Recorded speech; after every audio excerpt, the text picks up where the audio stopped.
আরে হাল্ক, তোর বাবা কাল রাত থেকে বাসায় ফেরেনি, গিয়ে দেখ কোথায় আছে। কি, বাবা এখনো বাসায় ফেরেনি? দাঁড়াও, আমি বাবাকে খুঁজে নিয়ে আসছি। আরে আমার বাবা কোথায় চলে গেল? তার কিছু হয়নি তো? আমার বাবার কিছু হলে আমি পুরো দুনিয়া ধ্বংস করে ফেলবো। আরে হাল্ক, টাকা না দেওয়ার কারণে তোর বাবাকে বাল্লু ভাই উঠিয়ে নিয়ে গিয়েছে। কি এত বড় সাহস? এই বাল্লুকে আমি ছাড়বো না। আরে এই বাল্লু ভাই, তোর খবর আছে? আমার বাবা কোথায়? আরে হাল্ক, তোর বাবা আমাকে 10 লাখ টাকা ফেরত দেওয়ার কথা, কিন্তু আমার টাকা দিচ্ছে না। হাল্ক বাবা, আমাকে মাফ করে দে। আমি তোর বোনের বিয়ের জন্য টাকা নিয়েছি, কিন্তু এখন আমার কাছে টাকা নেই। হাল্ক, তুই যেভাবে পারিস 10 লাখ টাকা নিয়ে আয় আর আমাকে এখান থেকে বাঁচিয়ে নে। এই লোকগুলো খুবই খারাপ। আজকে আমাকে যেভাবেই হোক বাবাকে নিয়ে আসতে হবে। এর জন্য প্রয়োজনে আমাকে যা যা করতে হয় আমি তাই করব। বলে তো দিলাম, কিন্তু এখন করবোটা কি? বুদ্ধি পেয়েছি। পঙ্কজ চাচা, ওনাকে বলি, উনি বাবার অনেক ভালো বন্ধু। আরে পঙ্কজ চাচা, আমি তোমার কাছে 10 লাখ টাকা ভিক্ষে চাচ্ছি। আরে হাল্ক, আমাকে মাফ করে দে, আসলে আমার কাছে এত টাকা নেই। আরে এখন আমি কি করব? এই 10 লাখ টাকা আমি কোথা থেকে নিয়ে আসবো?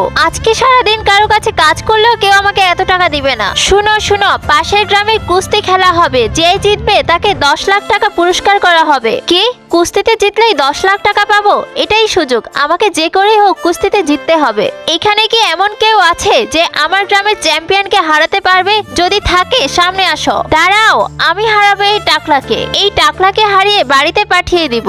আজ গ্রামের সবচেয়ে শক্তিশালী কুস্তিবিদের সাথে হাল্কের কুস্তি খেলা হবে, আর যে জিতবে সে পাবে 10 লাখ টাকা। তো বন্ধুরা, আমাকে এই ম্যাচ জিততেই হবে। জিতলে আমি এই টাকা দিয়ে আমার বাবাকে নিয়ে আসব। এখন আমার তোমাদের প্রয়োজন, অনেক প্রয়োজন। এই ভিডিওতে লাইক সাবস্ক্রাইব করে দাও, কারণ লাইক সাবস্ক্রাইব করলে আমি অনেক শক্তি পাবো।